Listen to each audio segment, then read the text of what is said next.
I'd like to ask Gio and Marynor and KDLex.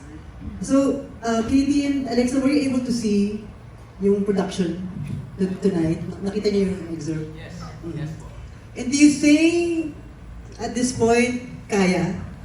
Kaya tapatan or kaya gigitan or... Kaya. Heart. Kaya. Sila na po yung sumagot. We can only commit at first. Yes. They've been rehearsing with us. Yes. Okay. Yeah, so That's it's, nice. they didn't just like pop in today. They've actually been rehearsing with us.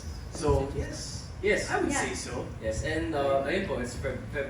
We have until Feb, so we're gonna be prepared by that time. Yun siya. Mag-expect ang mga fans, ang mga stands. Mga stats. Question is actually for anyone who wants to answer from Gio, Marynor, KD, and Alexa. So I just want to know, what is the biggest lesson you learned from your character? Like after studying their strengths, weaknesses, and flaws, like what is something you discovered in yourself as an actor or as a person in general? Contestant number one.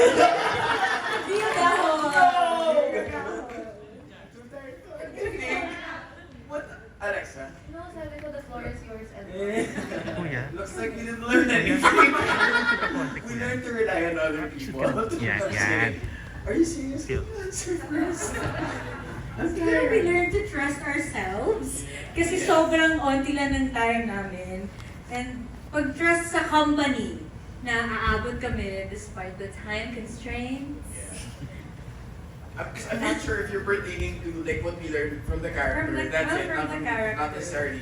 Not from the broad. Pwede naman both. Okay, ayun. Same.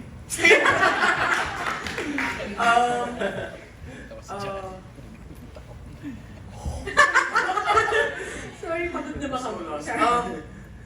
Okay, I'm just gonna say something similar to what she said because we really didn't have a lot of time to put the show together, and the same was the case back in 2019. We had 12, 14 rehearsal days, and just sort of similar to now we had 17.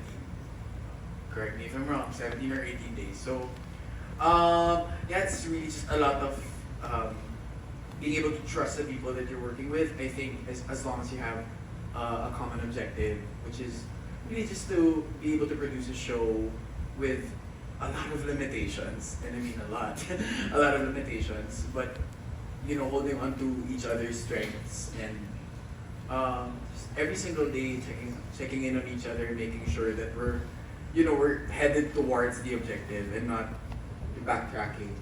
So, yun.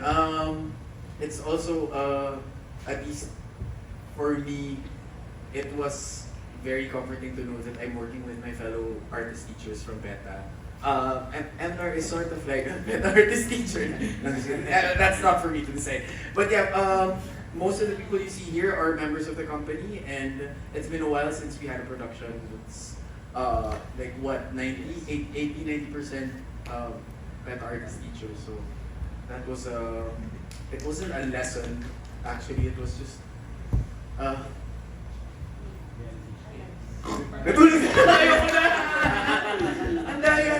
Kayo naman.